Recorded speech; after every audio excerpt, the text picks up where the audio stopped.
Եթերում վերածնունդն է, բաժանորդագրվեք իմ YouTube-յան ալիքին, միացեք իմ էջերին այլ հարթակներում ևս, հավանեք, մեկնաբանեք ու տարածեք այս տեսանյութը։ Ֆինանսապես աջակցելու համար կարող եք միանալ իմ Patreon-ին։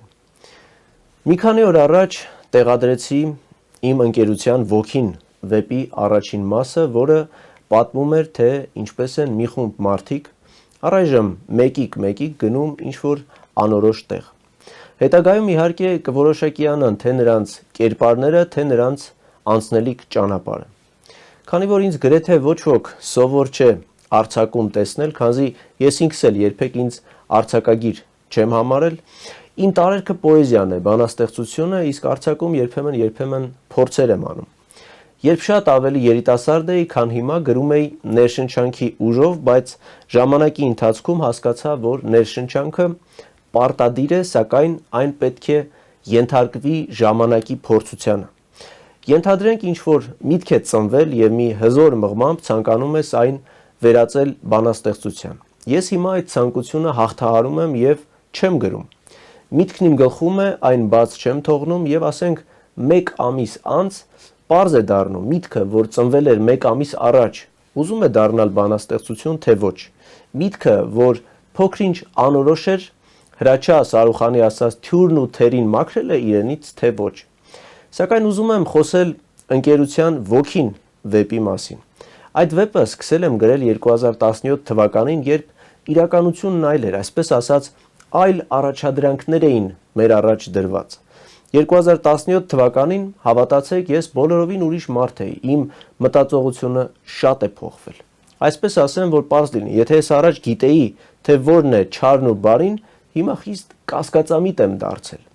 Եթե մի ժամանակ ինձ համար պարզ էին բարոյականության ու անբարոյականության սահմանները, հիմա կասկածում եմ անգամ այդ հարցում։ Ես համոզված եմ մի բանում, որ համոզմունքները սպանում են մեր միտքը։ Սա չի նշանակում, թե մարդը պիտի չունենա համոզմունքներ կամ բարոյական սահմաններ, բայց ըստ իս մարդը պիտի նաև իր մեջ ուժ գտնի և քննի դրանք։ Իբրև թե փորձում եմ այնպես խոսել, որ պարզ լինի, սակայն ինքներդ էլ տեսնում եք, որ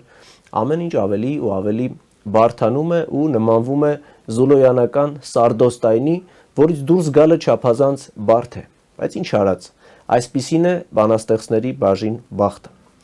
Նախապես ասեմ, որ վեպի վերնագիրը շատ պայմանական է, ի սկզբանե այն կոչվում էր «Հին տնակ», սակայն վերջերս որոշեցի փոխել և դարձնել ընկերության ոգին, որպեսզի ավելի արտահայտի վեպի իմաստը։ Դուք հետագայում կարդալով կամ լսելով վեպը կտեսնեք, որ այն երևակայություն է և իսկապես պատկանում է ֆենթազի ժանրին, սակայն ֆենթազի ըստ իս չի նշանակում գետնից կտրված և իրականությունից հեռու։ Այն նույնպես մարդու համար է և մարդու մասին, իսկ մարդն աշխարհի ամենաիրական արարածն է։ Ես սիրում եմ այս ժանրը, քանզի այն նոր աշխարհներ ու մոլորակներ ստեղծելու հնարավորություն է տալիս, ինչպես ասենք Էքզյուպերիի Փոքրիկ իշխանը դուրս եկավ իր մոլորակից և եղավ շատ ու շատ աշխարհներում, այնպես էլ այս ժանրը թույլ է տալիս ազատվել սեփական պատյանից, կրիայի պես չպաշտպանվել և դուրս գալ նայել հեռու, անսահման հեռու ու երբեք կանգ չառնել։ Կարծում եմ շատերի համար, ովքեր լսել են վեպը, շատ տարօրինակ էին հերոսների անունները՝ Արիստարխ, Վելոր, Ժան և այլն։ Իրականում անունների ընտրությունը ևս պատահական չէ։ Այս օտար անունները թող ձեզ չվախեցնեն, սա արված է բոլոր տեսակի սահմանները ջնջելու համար, քանզի անունը պատկանելություն է նշանակում։ Իսկ այս պարագայում ես ազատ եմ վարվել իմ հերոսների հետ այնպես, ինչպես ցանկանում եմ։ Այս ստեղծագործության մեջ չկա հայրենիք, ոչ պատմական, ոչ իրական, կա լիակատար ազատություն և սեր, որն առաջնային է և որը կարող է զգալ յուրաքանչյուր ոք։ Հայրենիքը շեշտված չէ, բայց ինչ էլ գրվի, հանուն հայրենիքի է։ Կուզեի շեշտել նաև, որ վեպն անավարտ է, բազմաթիվ պատճառներով։ Պատճառներից գլխավորն իմ բանաստեղծական էությունն է։ Ես սիրում եմ բերկրանք զգալ ավելի կարճ ժամանակահատվածում, իսկ վեպը պահանջում է երկարատև աշխատանք և երբեմն դանդաղ ընթացք դեպի նպատակը։ Ոչ պակաս կարևոր պատճառ էր ժամանակը և այն փոթորիկները, որ անցան ու դեռ անցնում են մեր երկրով։ Այս երկրորդ հանգամանքն անգամ պոեզիայի վրա է ազդում եւ երբեմն մտածում ես, թե հիմա գրելու ժամանակը չէ։ Երրորդ պատճառը մտածողությունն է, որի մասին արդեն վերում խոսեցի։ Չորրորդ պատճառը, որքան էլ զարմանալի լինի, հեղափոխությունն էր, քանզի հեղափոխությունից հետո մեր խնդիրը չլուծվեց, բայց ցավոք սրտի փոխվեց։ Հեղափոխությունից առաջ մենք կարծում էինք, թե պայմանական ասած չարիքը մեկ մարդու մեջ է եւ այդ մեկ մարդը կփոխվի ու ամեն ինչ լավ կլինի։ Սակայն կյանքը ցույց տվեց, որ դա բոլորովին այդպես չէր ու չէ։ Հիմնականում այս պատճառով վեպը չշարունակեցի։ Այս խոսքերից թող չհասկացվի, թե ես հեղափոխական եմ եղել։ Հակառակը, հեղափոխությունը եկավ հաստատելու իմ համոզմունքն առ այն,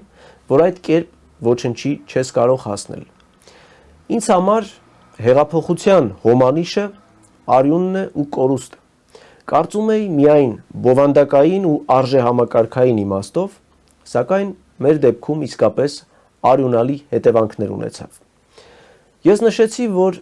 վեպն անավարտ է, բայց ուզում եմ նաև հավատացնել, որ այն որքան էլ որ գրված է, ինքն իրենով ամբողջական է։ Դուք կսիրեք հերոսներին, նրանք չեն կանգնի կես ճանապարհին եւ այն խորհուրդը, որի համար ծնվել են, կհասցնեն տեղ։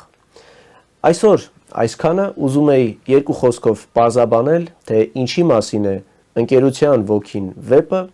իհարկե շատ գաղտնիքներ չբացելով, որ հետաքրքիր լինի, իսկ որ անակնկալներ կան դրանում չկասկածեք։ Նաև ասեմ, որ վեպը շուտով կլինի նաև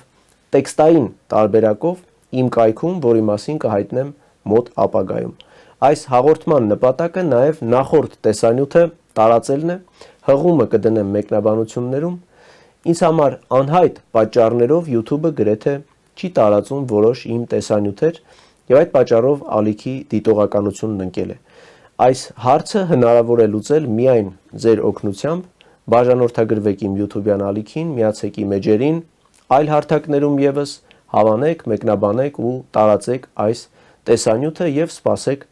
ընկերության ոգին վեպի հաջորդ մասերին։